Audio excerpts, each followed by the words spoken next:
예, 날씨가 많이 추워졌지요? 네. 네. 감기 조심하시고 이제 올해 마무리할 때가 됐습니다. 12월이고 하니까 올 한 해를 잘 돌아보시고, 자, 오늘은 선문영선 지난 시간 이어서 제1치 24쪽입니다. 24쪽에 천의회가 상당하여 하는 부분인데, 지난번에 다시 한번 생각을 해보시면 말이죠. 세존이 미리 도솔에 이강 완공하시고, 세존께서 도솔천을 떠나지 아니하시고 이미 왕궁에 내려오셨고, 미출 못해 도인이 필하셨다. 어머니 태에서 나오지 아니하시고 사람을 제도함을 이미 마치셨다. 이렇게 되어 있는데, 거기에 대해 가지고 염송들을 쭉 봤습니다. 여러분, 여기 저 시들이 이렇게 염송에 나오는 시들 보면 공안들 화두뿐만 아니라 이렇게 시들 보니까 좋죠. 네, 시를 보니까 이게 좋습니다. 이게 이 한시라고 하는 거는 말이죠, 한문으로 되어 있는 모든 문장의 꽃입니다. 꽃. 이게 최고의 경지라고 볼 수 있어요. 시라고 하는 게. 공자가 그러셨잖아요. 불학시면 무의연이라. 시를 배우지 아니한 사람하고는 얘기할 게 없다. 얘기할 바가 없다. 대화가 안 돼. 여러분, 세상에 이 삼남한상이 자연 가운데 꽃이 없다면 얼마나 심심하고 볼 게 없겠어요. 그 다음에 시가 없다면 얼마나 재미가 없겠습니까? 여러분, 만나서 무슨 얘기 하십니까? 세상 얘기, 뭐 뉴스에 나오는 얘기, 뭐 경제 얘기, 뭐 그런 얘기 하십니까? 예. 시를 모르면 얘기할 게 별로 없어요. 재미가 없어요. 이 시라고 하는 거는 드러나지 않은 존재와 드러나 있는 현실의 이 중간물 같은 겁니다. 찌비 세팅이라 그래요. 하이데거서. 이 진리를, 드러나지 않는 진리를 가장 드러낼 수 있는 가장 좋은 장르가 이 시고, 시적인 것이야말로 위대한 겁니다.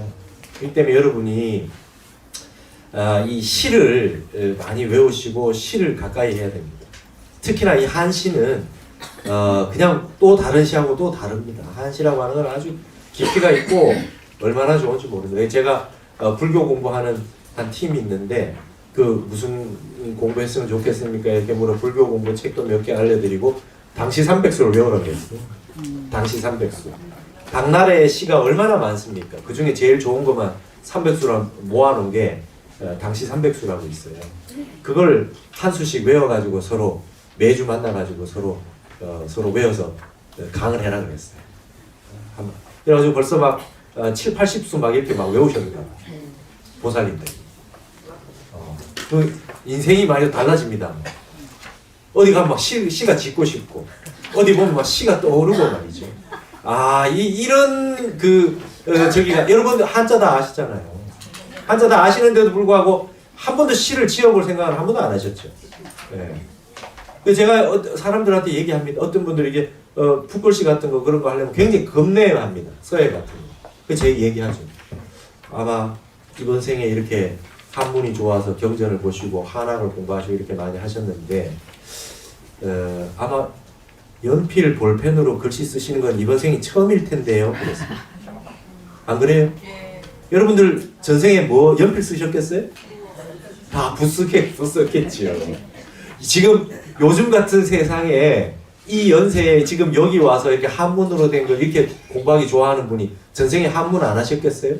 그러면 전부 다 붙들고 맨날 쓰셨던 분들이 다 계실 건데요.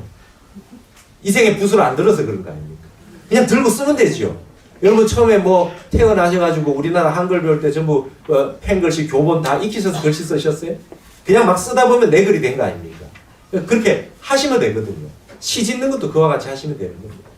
자꾸 하다 보면, 좋아서 하다 보면, 시를 짓는 연습을 해야 좋은 문장이 나오면, 야, 이 시인은 어떻게 여기 이 글자를 썼을까? 와, 이거 어떻게 이렇게 썼을까? 똑같은 표현을 해도 여기에서 감동을 하게 되고 글자 한자가 한자가 가슴에 들어와서 박힙니다. 와, 이 글자가 이렇게 쓰여 이름이구나. 멋지다. 이렇게 쓸 수가 있구나. 그러면 너무나 아름다운 그 세계가 연출이 되고, 눈에 보이는 세계가 아닌, 눈에 보이지 않는 세계와 눈에 보이는 세계가 하나로 되는 그 랑데뷰하는 엄청난 숭고한 이 세상을 만끽할 수 있어요. 네. 행복이 딴 데 있는 게 아니에요. 너무나 좋습니다. 이 시 공부를 하면. 그래서 옛날에는 과거 시험이 시를 짓는 거였잖아요. 과거 시험. 시를 잘 지어야 돼요. 그래서 막 시를 천수만수 외웁니다. 어렸을 때. 10대 때. 여러분 한문 공부를 막 어려서 10대 때 한문을 줄줄 외우는 애 치고 애가 교도소 들어가 있는 애가 있겠어요? 전부 윤리 도덕적인 너무나 성현의 말씀이고 텍스트 자체가 최고의 경지에 도달해 있는 분들의 말씀인데 그 공부해가지고 올바르지 않게 살 수가 있습니까? 그러니까 지금 과거 시험이라고 하는 이 고시라고 하는 형태가 옛날에 비해서 사실 수준이 떨어진다고 볼 수 있어요. 옛날보다 과학적이지 못하고 뭐 과목이 그런 것 같지만 그렇지 않습니다. 사람의 마음의 깊이가 굉장히 깊어지고 한량없이 넓어지고 이해의 폭이, 공감의 폭이 굉장히 광활해집니다. 그 다음에 내가 이 정도로 만족하지 않고 끊임없이 향상일로의 세계로 넘어가서 계속 발전하고자 하는 그런 진짜 원력이 생기거든요. 입지가 생기고. 그래서 이 공부가 그렇게 좋은 겁니다. 이 선문 염송이 굉장히 이 공부에 굉장히 높은 경지인 것은 뭐냐 하면 일단 화두공안들이 어렵기 때문에 참선을 해야 됩니다. 내가 가지고 있는 지금 번뇌망상을 좀 버리고 마음을 고요히 해서 7식 8식 아래하식의 미세망령까지 소멸시킬 정도로 선정을 닦아가지고 여기에서 얘기하는 선지가 뭐냐, 지금 여기에서 지금 이 공안이 얘기하는 낙처가 뭐냐를 알기 위해서 끊임없이 의심을 가지고 공부를 해나가면서 마음을 집중하고 이 여러 가지 생기는 번뇌망상들을 쳐내게 되고요. 선지가 있어야 이걸 볼 수 있기 때문에 나도 알겠다, 나도 알아보겠다. 옛날에 고인들, 선지식들처럼 나도 그와 같이 이런 내용들을 환하게 알겠다는 마음을 가지고 끊임없이 공부하게 되고 선지를 가지게 되고, 또 여기에 지금 최고의 한시입니다. 한문으로 된 개송 가운데 여기는 최고의 선시들이 모여 있거든요. 그래서 한시, 한문으로 되어 있는 최고의 경지가 이 속에 있다는 겁니다. 그 다음에 여기는 염하라 그래도 거하라 그래가지고 얘기들이 쭉, 시간인 얘기들이 쭉 나오는 것들은 중국의 백화문입니다. 중국어를 할 줄 알아야 돼요. 백화라고 하는 게 이제 구어체거든요. 문어체로 시 짓고 문장 짓는 게 아니라 일상적으로 말하는 언어들. 현대도 백화가 있어요. 백화문이 있어요. 백화는 근데 청대백화, 그 다음에 원나라, 송나라, 당나라 때 이렇게 해가지고 백화도 쭉 구어체도 역사가 있을 거 아닙니까? 그럼 여기에 벌써 당나라, 이제 송나라, 이렇게 원나라 이후로 나오는 이 백화문들이 나오기 때문에 또 중국어를 잘해야 됩니다. 그러니까 이 염송 보기 힘듭니다. 그러나 공부로 치면 이거만큼 공부 많이 되는 게 없는 거죠. 내용도 깊이가 있고 문장도 최고의 문장이고 공부거리도 많고, 그 다음에 이 모르는 쉽게 알아지는 공부가 아니기 때문에 계속해서 자미가 있죠. 불어나는 맛이 있어요. 여러분, 재미란 말이 자미에서 왔어요. 불어날 자자 만미자. 계속해서 불어나는 맛이 있어요. 읽으면 읽을수록. 그러니까 평생 독송해도 손색이 없습니다. 그래서 예전에는 말이죠, 선사 스님들이 참선만 하셔가지고 모르시는 것 같지만 염송을 다 외우고 계시더라고요. 향곡선사 제가 법문하시는 거 들어봤더니 향곡선사는 염송 그대로 다 외우고 계세요. 법상에 올라가셔가지고 우리말로 안 해요. 한문 문장으로 하지. 다 외우고 계세요. 염송을. 아주 옛 선사 스님들은 이렇게 다 하셨더라고요. 그래서 이걸 자꾸 읽고 하다 보면 아주 깊이가 있어지고 삶이 아주 보람차집니다. 제가 모셨던 해암 스님이 늘 그러셨어요. 행복이 어디 있고 성공이 어디 있어? 자기 마음이 자기를 해치고 있는데, 내 마음이 나를 항상 해치고 있는데 행복이 어디 있고 성공이 어디 있네요. 누가 남이 나를 해치냐고요. 내 마음이 한번 일어났다 사라지는 탐진치의 마음이 욕심을 내고 끊임없이 일어나는 이 마음이, 한 마음이 일어나서 신구의 삼업으로 헛된 짓을 하고 있는데 행복이 어디 있냐는 거예요. 무심이 행복이지. 무심이 행복이래. 그럼 수행하려고 하는 거는 어떻게 해야 되냐? 밥 적게 먹으라. 밥 적게 먹어라. 정신 맑으려면 배불러 가지고 살쪄 가지고 그 힘들다. 밥 적게 먹어. 그다음에 최고의 포교가 어디 있느냐? 대중과 같이 참선하는 데 있다. 항상 그렇게 말씀하셨어요. 그러니까 우리 큰 스님도 지금 명상마을이 마지막 원력이라 하시잖아요. 참선으로 마지막 다 갈 수밖에 없어요. 부처님도 그래 하시고, 부처님 지금 앉아 계시잖아요. 부처님 앉아가지고 견성하셨었어요. 그러니까 모든 이치는 무심의 마음으로 가야 되는데 그 길을 이끌어주는 최고의 텍스트가 이 선문명성이고, 여러분들이 이것들을 계속 읽으면서 모르는 게 있으면 이걸 가지고 참선을 하시면 된다는 거예요.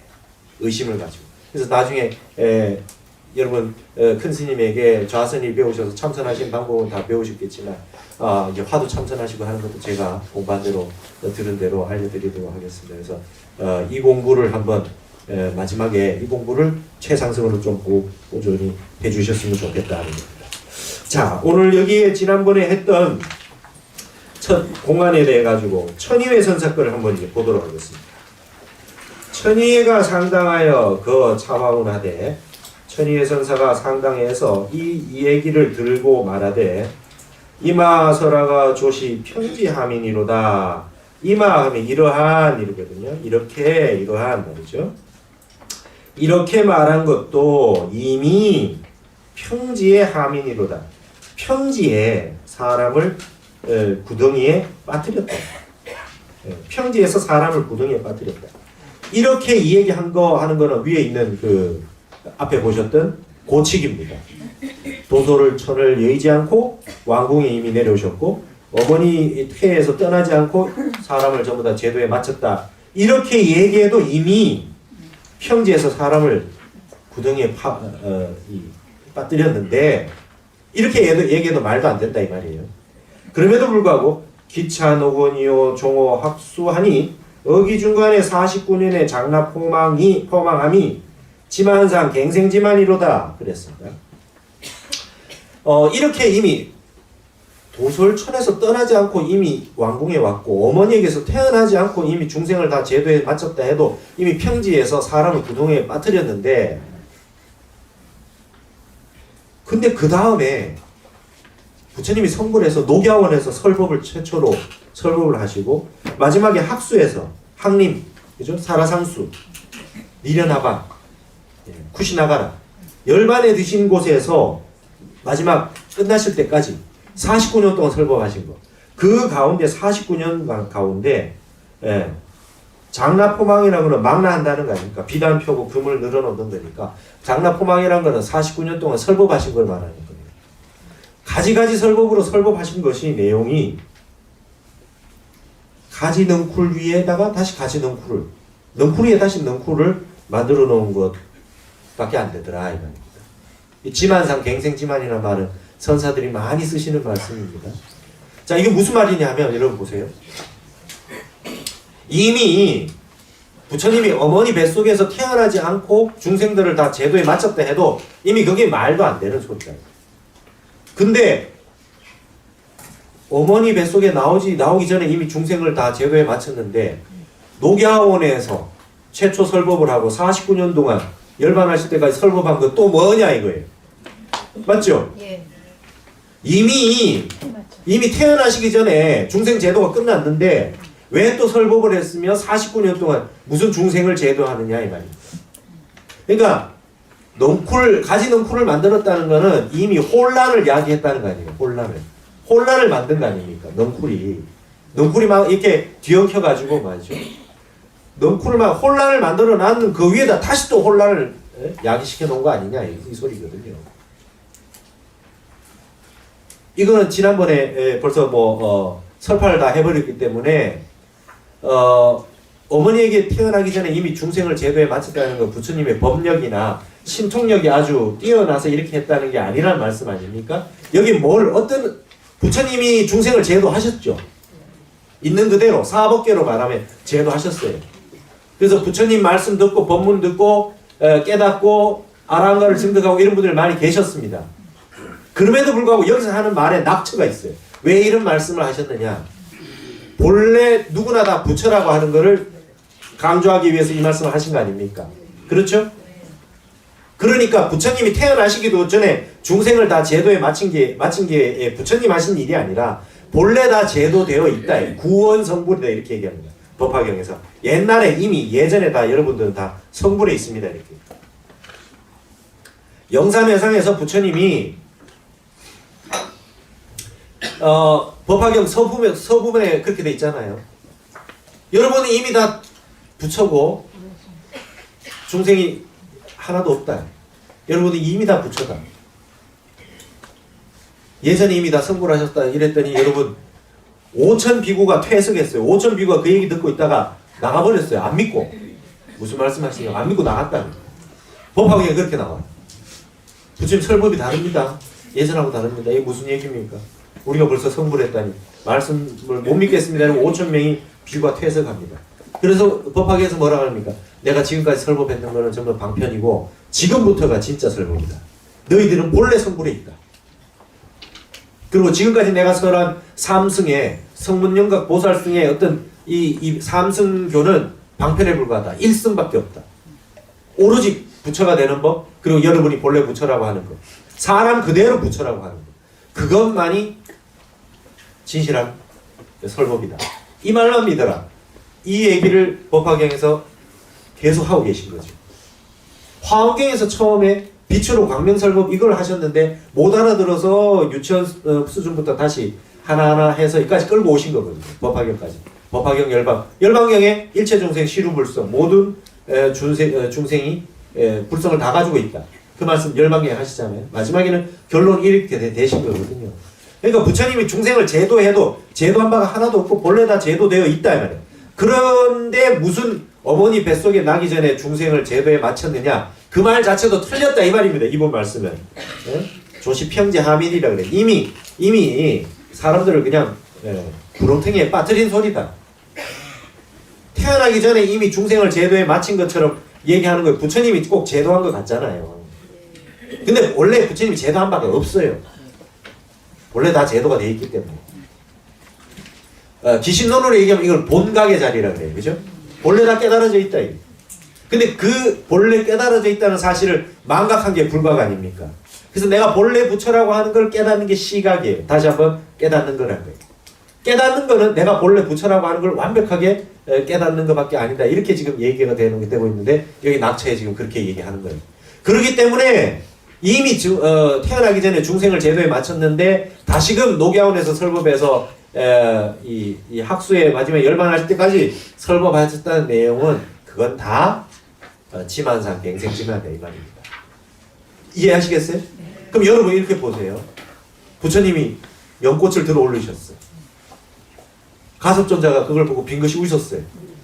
열반 모신과 정보반장이 있는데 내가 가섭존자한테 전한다 그랬어. 부처님 3처 전심하셨죠? 네. 세 군데에서 다자탑전의 분반장 다자탑이라고 그때 부인이 많으셨던 거예요. 자식이 많은 이 한 분이 탑을 지어줬어요. 그게 다자탑이에요. 다자탑에 이제 부처님이 설법하시려고 딱 계신데 설법하실 시간이 있는데 설법을 안 하시는 겁니다. 나중에 봤더니 가섭존자는 두타고행을 하셔가지고 아주 멀리 돌아다니면서 두타고행을 하고 계시다가 멀리서 오시거든요. 근데 가섭존자가 이 연세는 많지만 말이죠. 늦깎이 출가하셨거든요. 자차대로 앉으면 저 뒤에 앉으셔야 돼. 근데 갑자기 막 이렇게 뚜벅뚜벅 앞으로 걸어오시거든요. 자차를 어기고. 막 걸어가지고 막 오시는데 부처님이 딱 법문하시려고 이렇게 딱 앉아 계시다가 자리를 한쪽 반을 내주세요. 가섭존자가 오니까. 뭐 가섭존자 그것도 앉거든 옆에 가가지고. 그게 부처님 처음으로 마음을 전하신 거예요. 이심전심으로. 두 번째 꽃을 들어 올리니까 빙긋이 웃으셨잖아요. 마지막에 니른하방의 시상부. 그렇죠? 마지막 열반하시고 난 다음에 다비를 했는데 그때 당시에 가섭존자가 두타고행하고 안 계셨거든요. 일주일 좀 지나가지고 오셨단 말이에요. 그전에는 다비를 해도 불이 붙지 않았습니다. 근데 가섭존자가 와서 부처님 관각 주변을 우여삼 삼각 세 바퀴를 뚝 도니까 부처님이 발을 탁 내 보이셨잖아요. 그래 여러분 저기 절에나 이런 데 가시면 열반상 있는데 발에다가 이렇게 법륜이 돼 있잖아요. 네. 발에다가 이렇게 법륜 그려놓은 거 있죠. 네. 발로다가 법을 보여주신 거 아닙니까? 가섭존자에게 발을 내 보이신 거 아닙니까?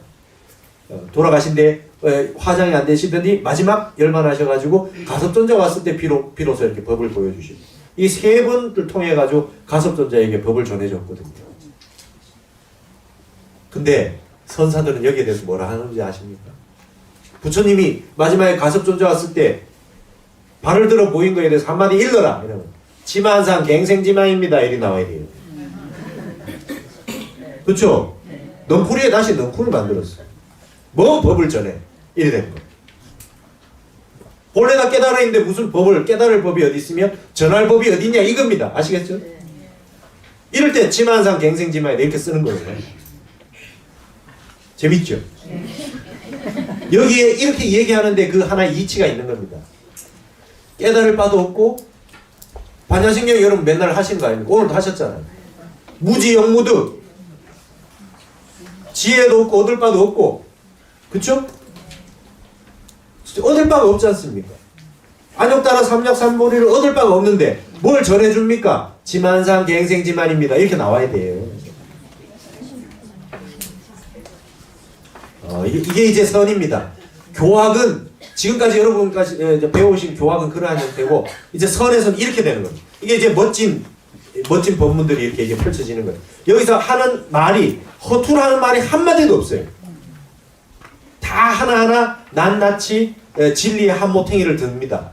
이분은 어떤 진리의 한모퉁이를 들어서 지금 얘기를 하고 있는 거 이걸 보셔야 돼요. 그러니까 이게 지금 이렇게도 떠보고 저렇게도 떠보고 공부가 됐는지 안 됐는지 하나하나 이렇게 제접을 합니다. 예를 들어가지고 신불급중생이 시상무차별이라 마음과 부처와 중생이 이 세 가지가 차별이 본래 없다. 이런 문장 아시죠? 네. 마음과 중생과 부처가 이 세 가지가 차별이 없습니다. 본래 마음이 부처고 중생이 부처고 번뇌가 보리고 생사가 열반이고 다 아시는 말씀 아닙니까? 그죠? 이렇게 해놓으면 또 거기에 대해서 또 다른 말이 한마디 합니다. 이 셋이 차별이 없다 그래도 30방맹이를 맞아야 돼. 이렇게 나오는 거예요. 마음은 마음이고 중생은 중생이고 부처는 부처지. 어떻게 중생하고 부처하고 같아? 이럴 수도 있어요. 그렇죠? 이건 또 어떤 진리의 한모퉁이를 들었냐 이 말입니다. 이게 이제 사법계 아닙니까? 벌써 제가 설명 다 했는데 처음 들으시는 것처럼 이렇게 빤듯빤듯하게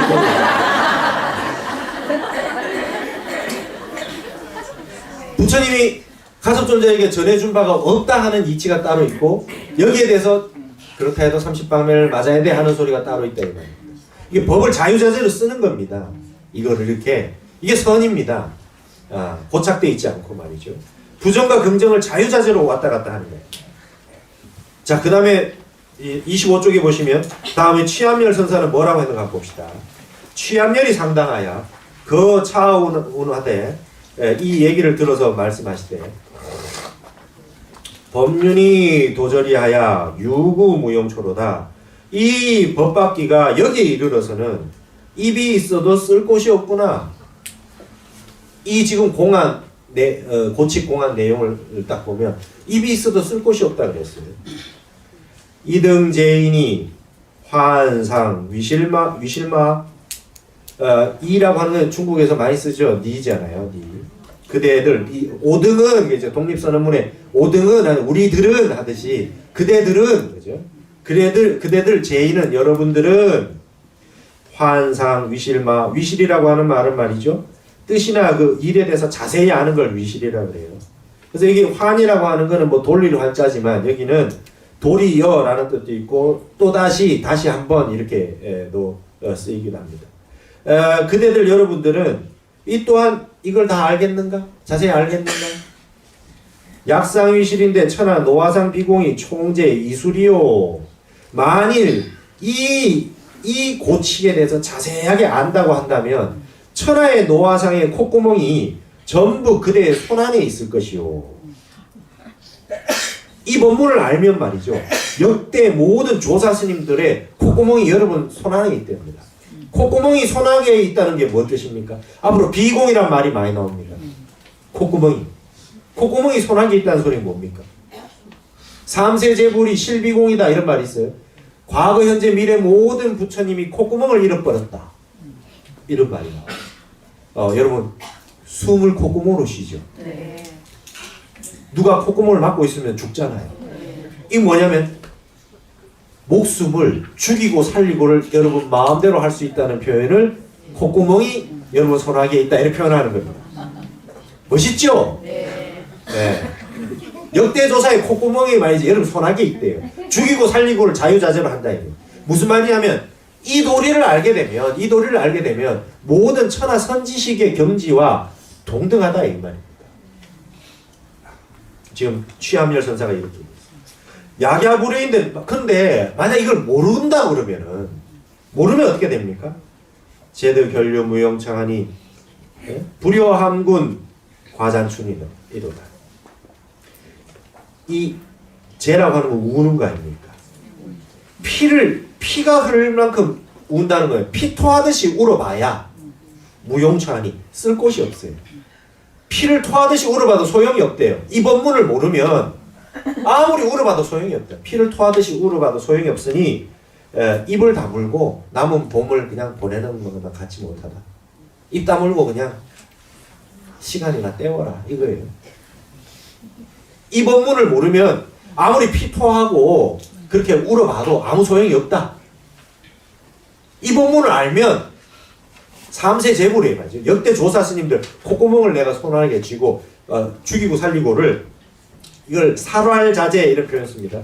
살활종탈 목숨을 살리고 죽이고를 내 마음대로 하고 주고 빼앗고를 내 마음대로 하는 거예요. 이 법문을 알면. 근데 지난번에 여기 누굽니까? 원우 극근 선사가 얘기 다 해놔봤어요. 그죠? 그래가지고 여러분 참선도 안 하고 알아버렸잖아요. 뭔 얘기인지. 이게 이제 처음이자 마지막입니다. 이제 안 가르쳐줍니다. 이제 앞으로 있는 공안들은. 그러니까 이렇게 의미 없는 얘기가 아니라는 하는 거를 한번 얘기를 하고 이걸 몰랐던 상태라고 한 상태에서 이 본문을 한번 보십시오. 근데 여러분 불효함궁 과잔춘이로다 하는 구절은 굉장히 많이 쓰는 한문 문장의 문형입니다. 제가 좋아하는 경허선사 시에 이런 게 있습니다. 거세혼연 아독성하니 온 세상을 봐도 아주 혼란해서 혼미해서 나 혼자 깨어있으니 술 깰 성자입니다. 술 깰 성자. 여러분 경허선사가 맨날 복차 드시고 취해 계셨다 그랬잖아요. 근데 자기 혼자 깨있대요. 재밌잖아요? 거세혼연 아독성하니 온 세상을 통틀어가 전부 다 취해가지고 있는데 나 혼자 깨어있으니 불여이마 도잔년이로다. 불여이마 도잔년이로다. 요 문양하고 같죠? 불여함궁 과잔춘이로다. 불여이마 도잔춘이로다. 숲을 아래에서 남은 인생을 보내는 것만 갖지 못하다. 온 세상이 혼란해가지고 다들 미치광이 같이 살고 있는데 나 혼자 깨어 있으니까 남은 인생은 깊은 숲속으로 들어가서 조용하게 응거하는 수밖에 없다. 경허선사 그러셨다는 거예요. 혼자 스님 중에 제일 많이 술 드셔놓고는 혼자 깨어 있어가지고 그리고 술 안 드신 분들한테 다 정신없이 미쳐있다 그러고 남은 인생은 숨어가지고 남은 인생을 보낸만 갖지 못하다 이러셨어요. 그 문양이 같잖아요. 불여이마 도잔년하고 불여함구 과잔춘하고 그렇죠? 그러니까 이렇게 시를 많이 외워놓으면 이렇게 쓰일 때가 많은 겁니다. 여러분도 이제 그 천하 노화상의 콧구멍을 막 손아래에 쥐고 한번 해야 되지 않겠습니까? 참선하셔야 돼요. 참선하셔야 돼요. 참선이 오히려 여기에 가는 한 길이 있어요. 항상일로로 가는 한 길이 있습니다. 그래서 여러분이 이 본문에 대해 가지고 답은 해주지 않고 이걸 알게 되면 이러한 이치가 있다라는 설명을 취함열 선사가 하셨어요.